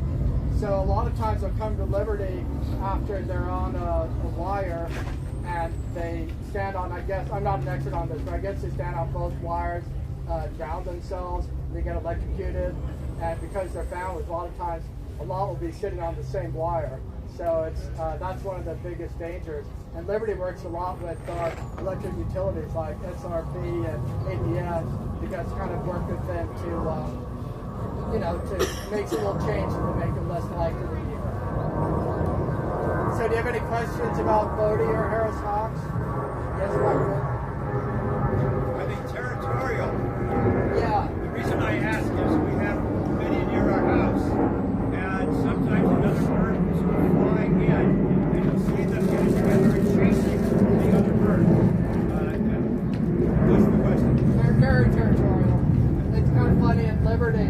You have the Bodie's a boy. He's very nice and very sweet. But the ladies, oh my gosh, they yell at you loudly. They're very aggressive, very territorial, especially around their mute. They're not as bad when they're on the glove and they're walking around, but whenever they're near their mute, they'll let you know. Yeah. And they return to the same nesting sites. They do. We're pretty sure they do at our house. Yeah, yeah. Any other questions for our last bird? Oh, yes. How fast can they fly? Okay, I'm going to make this up. They go fly 40 miles an hour. It's about that, you know, 40 to 50. Yes. Have you had any concern with the bird flu? Yes. Yeah, so have you been to Liberty? So we have a complex, and, well, we're actually famous for our condors. So a lot of the condors got flu, and they came down here, and we helped there. But as volunteers, you have to be very careful. So I said we dealt with like over 14,000 birds. That's on one side called the rehab. And these are all Edbirds, and we would be heartbroken if the Edbirds got the flu. So we have a very sharp line. Like we can't go from rehab to the Ed side. But on occasions where we do have to, we have to bleach ourselves. So avian fleas pass through feces, and if we bleach our feet and change clothes and stuff, then we try to mitigate the impact of birds that are brought in on our Edbirds. Yeah, very worried about that. Yes? So you said you bleach your shoes like Clorox, because we have so many birds by us and fruit. We're going there and there's the bird poop all over, and I'm going, we really have to be careful. Let's keep the shoes real where they are, but I didn't know immediately you would close her in, you know, really hot water, but I didn't know what to do with the shoes. And I don't know the exact mix, but you had something like 30% Clorox and a lot of it. I could be wrong. Liberty would know if you sent an email. Yeah. Any other questions? How many chicks do they typically have? They actually have chicks year round. Not a lot of our hawks do that. It's like 1 to 3 typically per cycle. Yeah. Okay. Kristen, I think we're ready.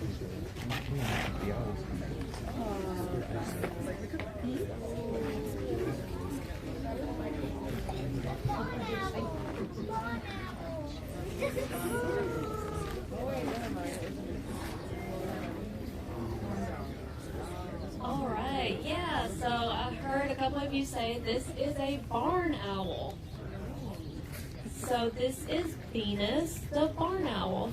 So we have had her since 2021, and she came to us with an injury on her left foot. She has a toe that isn't quite in the right place, and so she can't really grasp and hold onto her prey. So she wouldn't do very good in her natural habitat because she couldn't hold on to her dinner. So that's why we have her. And yeah, barn owls are super common. You can find them again in every state in the U.S. And they are nocturnal. So what's really cool about them, obviously, is their color. So they are primarily almost entirely white underneath. And then also they have that really cool facial disc. That's what we call that. And hers and barn owls in general, their facial discs are heart-shaped. And so also what's really cool about barn owls and owls in general is they have asymmetrical ears. So their ears are not like ours to where they're symmetrical. They have one ear like up here and down there. So you can see how she's doing this. So most owls are going to do that. That's how they locate things by sound. So they're moving their head around and she's trying to figure out where the noise is coming from.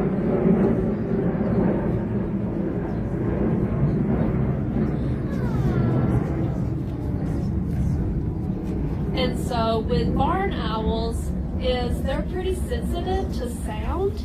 So they can actually, they have these like ear flaps, and so they can close the holes over their ears if things get too loud. So that's pretty characteristic of them. And they also have those really long legs, so they can use that to catch their prey in vegetation or even snow. And so barn owls typically only eat mammals. So they'll eat mice, voles, shrews, things like that. And they can eat, I think one barn owl can eat about 4 a night. And so they eat a lot of rodents. And so one of the major problems with them is rodenticides. So if you have a mouse problem, you know, we like to advocate to just use traps, because if you use poison, that poison, once you have poisoned that rodent, it doesn't go away when that rodent dies.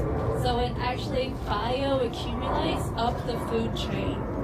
And actually the concentration of that poison gets even higher as it goes up the food chain. So it can kill an owl pretty easily. So we definitely advocate for non-rodenticides. And then let's see what else. Yeah, so yeah, they're like I said, they're super common. Oh yeah, they're nocturnal. So they're gonna hunt about an hour after sundown and maybe around midnight. And then they can hunt again about an hour before sunlight. And they can share territory with the great horned owl, and that's actually a predator of theirs. Their babies are a predator, or as a prey to the great horned owl. So if they know that there's a great horned owl in the area, they'll wait to hunt in the dead of night. Whereas the great horned owl is gonna hunt at dawn and dusk. So they will avoid them. Yeah, do you guys have any questions about barn owls or Venus?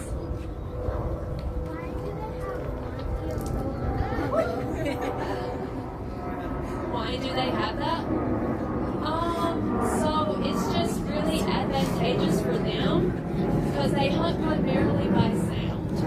So you would think even with the great horned owl and how big their eyes are, it's good for hunting at night, but they're using their ears primarily.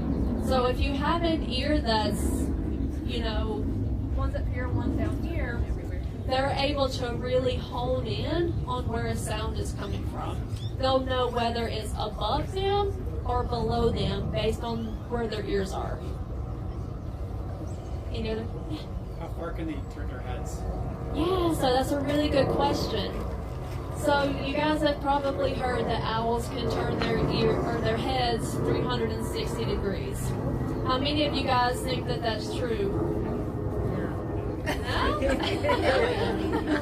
So that is not true. That is a myth. They can turn their heads about 270 degrees. So still pretty far, but the way that they can do this is because they have 14 vertebrae in their neck, and we only have 7.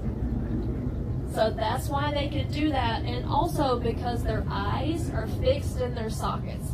So they can't move their eyes like we can, like back and forth. They have to move their head. So that's what that is. Good question. Any other questions? Maybe?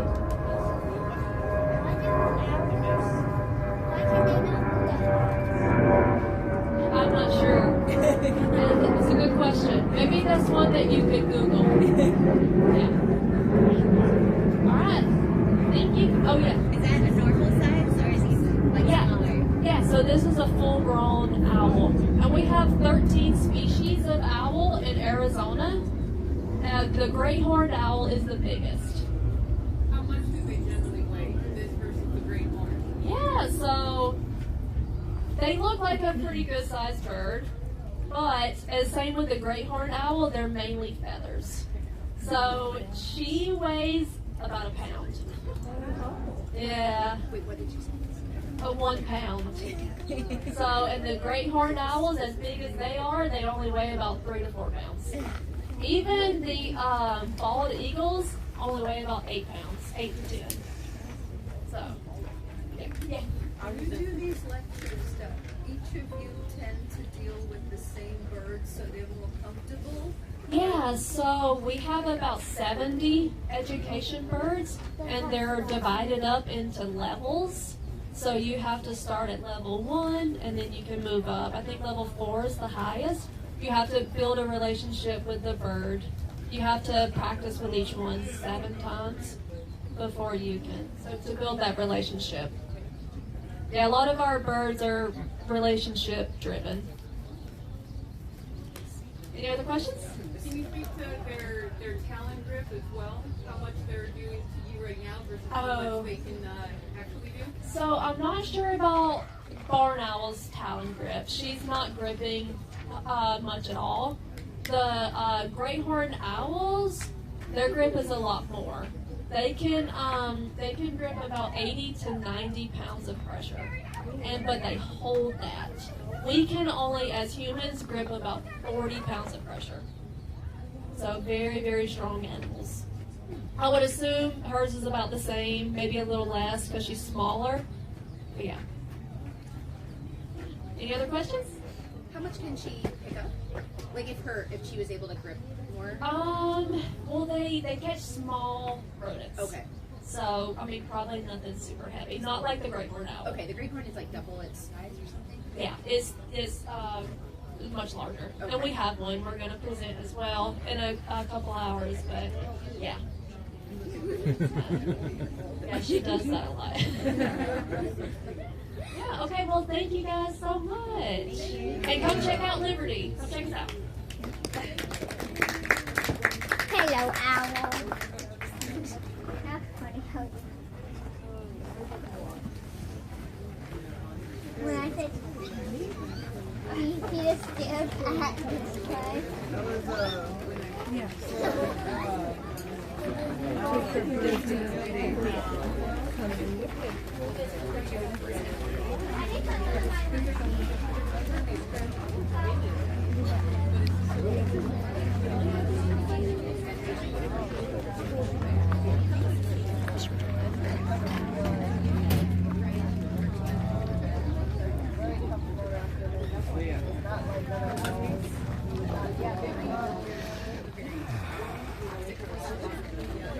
So these are all birds.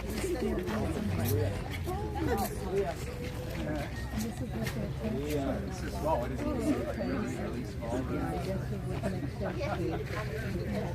Yeah. But he will eat insects, so one of the best ways to reach out is to go in a parking lot with really bright lights at night, and they'll be catching insects.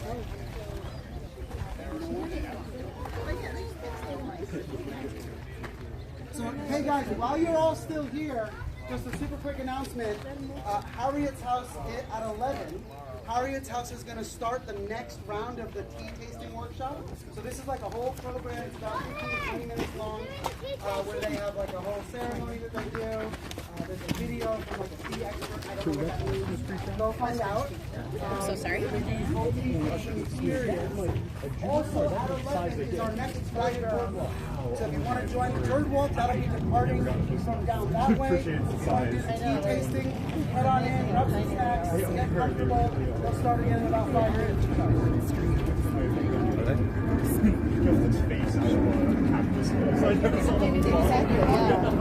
That's all you need.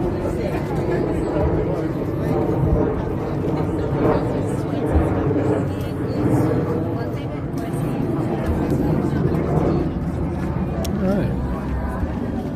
Well, I think that's about what we're going to do for today. Turned out to be a much longer stream than I expected, but still some really good content. So I hope everybody enjoyed that. If you do want to know more about the event going on today, I'm so sorry. No problem. Alright, so he's going to be coming up here in just a moment. But yeah, if you do want to know more about the event, you can music on your live streams. No problem. So if you want to scan this QR code, this QR code will give you a link to the event today. And so the event is called Lovebirds, and it's down at the Audubon Center on Central Avenue, just south of downtown Phoenix. And it's going to be going on until 2 p.m. today. So yeah, come on down. They're going to be doing some more wild bird displays. And there's a number of other different groups that are here today that are presenting on the different conservation projects and various different efforts that they're working on. So yeah, it's a beautiful day today. It's a great day for you to get out. And yeah, enjoy the weather, enjoy the wildlife. I think we might still do a very brief interview, but we'll see.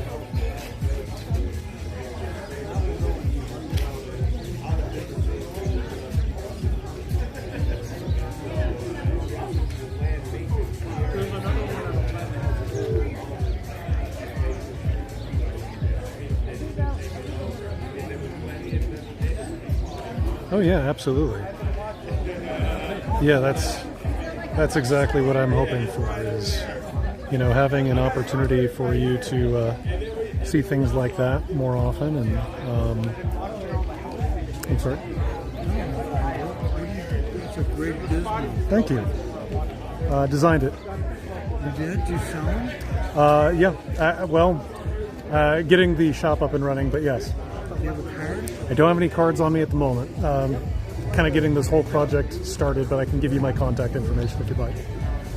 So I do a live stream every Saturday, and mostly about conservation, traditional ecological knowledge, citizen science. Wait. Okay, I'm coming. Okay, what's your name? So my name is Kyle, K-Y-L-E. Last name is Wagner, W-A-G-N-E-R. And I can give you my email if that works. So that is, oh, yeah.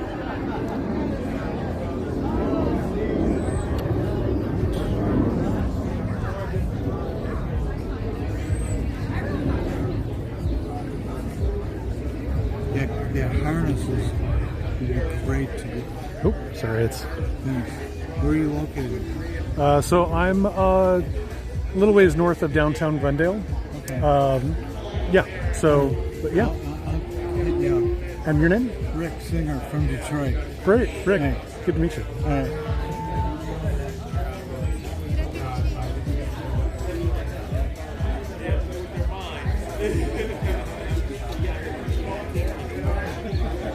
Alright, so might be another minute or two, but yeah, we'll take advantage of the nice warm sun here. The City of Phoenix Backyard Garden Project, and we do experiential service learning sessions where if anybody has questions or they just want to learn from all of our different master gardeners, then Dude, I kill everything. I kill everything. yes, I always tell people, tell me like I got a brown thumb. I'm like, I got a brown thumb, but I can still grow stuff. But my thing is that if you just practice it every season, you get better because All right, you learn, guys, like, okay, I'm the not doing second that again. round of tea tasting maybe workshops is starting now. So if you're interested in experiencing the joys and wonders of tea, we have a whole workshop happening just now. So head on inside into the large event hall with Harriet's house. They're just getting started. If you're interested in joining our next bird walk, I think Blake is gathering people up down by the west side of the building. He's raising his spotties over here right now. So head on down that way. The bird walk is as long as you want it to be. You can always turn around and come on back. And there will be other tea tasting workshops throughout the day. It's every half hour. So you choose whichever one you want to do. You'll always be able to come and do the other way. Yes, please, come visit our website or anything, and you have stop by. I'll be at your house in April to come get my straw this year. Wait, I'm only gonna grow like 3 of them. So let me know when you're coming. You're going. I feel like you're gonna be good. I'm gonna get this How you doing? Am I Good. okay in the camera? Yes. Am I good side? Yes. Are we live? We are. Hi, I'm Kyle. Hey Kyle, nice to meet you. Nice That's to meet a you. cool setup. Thank you very Is that much. for bird watching? No, it's for live streaming. Oh, I mean, really? but it can be used for bird watching or pretty much anything people want to do. Yeah. So- Are you a social media influencer? Well, I wouldn't go that far, but I'm hosting this as a regular weekend channel for conservation and traditional ecological knowledge, citizen science, all kinds of good stuff. I love that. Yeah, but I'd love to learn a little bit more about what you guys do. Let me get camera ready. All right. Everyone's flying. And it looks like you've got stuff about producing your own food, which is great. Yeah, Tiger Mount Foundation, we say empowering the community one garden at a time. And so what we do is we turn vacant lots or non-traditional growing spaces and we turn them to growing spaces. One of our gardens, we have 4 different garden locations. One of our gardens is in an actual parking lot. We took out the zero-scape and we put in edible landscaping. And so now people in the office complex can come and enjoy the peace, the therapy of a garden. We know just from a physical perspective, you get fresh, healthy food, you feel good, but also just the peace and tranquility. I know with the plane flying overhead, it's hard, but when you come into outdoor spaces, you get that peace and that tranquility and other different things like community coming together in the garden, a lot of different benefits. And so we really empower our community and teach them. As for me, I came out there as a volunteer 3 years ago, fell in love, became a gardening nerd, would stay at the garden all day, watch videos and read books at night, and then fast forward 3 years, I am a certified master gardener at the University of Arizona Cooperative Extension. So today I am using teaching people about what you can do, because I've actually turned this into a business, because a lot of people, you give them some produce like a squash or a eggplant, they're like, I don't know what to do with this. And so I started a business where I do plant-based education and cooking demonstration, completely vegan, using fruit and vegetables from our garden that is in season, and teach people how to make dishes with them. And so we see strawberry season is coming up in the spring, get those strawberries in the ground. And so I'm offering some chocolate-covered strawberries as well as a take-home of strawberries that you can have at home. And if you have any questions, come out to our garden and we'll help you in your strawberry flourish. Fantastic. He said it's Tiger Mountain Foundation? Tiger Mountain Foundation, tigermountainfoundation.org, and Tiger Mountain FBN on Instagram. Fantastic. Yes. Yeah, actually, so I do have some raised beds at home, and so I do work, with a lot of things. And I heard you earlier talking about the idea of a brown thumb, and I feel like I'm trying as best as I can to dispel the myth of a brown thumb. I feel like it's personally willing to kill enough plants on your way to figuring out what works and what doesn't, unfortunately. Yeah, I agree. Me and you are in the same fight, brother, because a lot of people have tried something one time and they say, oh, I got a brown thumb, oh, I can't grow anything, oh, I killed the cactus. Right. But then, like we know in real life, if you try something enough, you're going to fail, but you keep going and you get better. I'm sure Michael Jordan has missed way more shots than he has made. Right. But he said that the worst shot is the shot you don't take. So keep trying. I got a brown thumb, literally, and I'm out here growing tons of produce for our community. Love it. Yeah, love what you're doing here, and I really, would love for more and more people. So I have some friends also that I help them set up their raised beds too. They've grown a lot of really good stuff, and being able to have like them hand me like a floret of broccoli or something like that, or being able to pass vegetables back and forth. Definitely that community building kind of aspect to it is one of the things I love. Yes, I do as well. Like for me, that is the joy of being able to share this knowledge with others, and then seeing that, because it literally is like a bug. It's contagious. Once somebody sees and they get success in gardening, like, wow, I grew this beet, and they get to harvest it. They get to like, I have a garden in my mother-in-law's backyard, and her garden is flourishing now. Love it. Because, like you said, once people get those successes in the garden, and they really want to share that. And so it is a great community building thing and drawing people together, doing something positive. Fantastic. Thank you so much. I really appreciate all the information. Thank you for stopping by. Yeah, I'm going to grab a business card. Yeah. Thanks so much. Yeah. Love it. Check this out. Yeah. All right. Thanks again. Thank you. All right. Have a good one. Yes, I love Enjoy that this stuff. weather. I need to get one of those. Yeah. I'm probably going to be selling them at some point here in the near future. You made that? Yeah. Yeah. It's super cool. Yeah. Because I often wish I had a camera crew with me. I'm like, if I had a camera crew with me right now, this would be a movie. Right. Especially on some of those rush days. I'm like, oh, I got a farmer's market. I got a catering event. I got to do the farm. And it's like, and then you pull it off. You're like, that would have been a movie. But it's like at the same time, it's like I need to be able to have my hands free. I can't be holding it. Right. It'll wear you out after a while. Right, yeah. So, Yeah, you can't do it. Right. Yeah. Like if I had a camera crew following, but that would be the answer right there. Yep. Right there. Yeah. A lot of trial and error, but pretty good place at this point. Looks like you got it together now. That looks really cool. Thank you. Yeah. All right, good to see you. Thank you.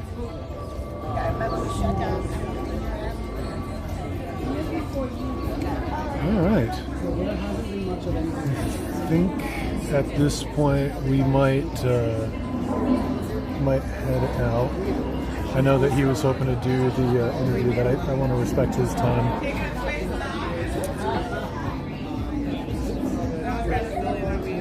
But in any case, again, I'll go ahead and put up the QR code for anybody who wants to scan that. If you want to come on down, again, this is actually going on until 2 o'clock this afternoon, so it's going to be an all-day event. So if you want to come down and check it out, see some of the wild animals they're going to have on display again. Walk the grounds. It's a really beautiful space. So definitely encourage you to head on out here.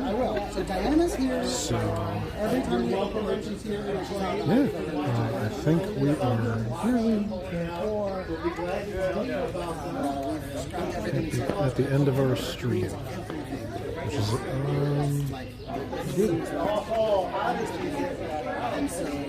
so we'll start up next weekend. I'll put out a poll for other places that we can go and check out, so you can vote on that and let me know where we're going to go next. But otherwise, I hope that you will join us at the next Horizons.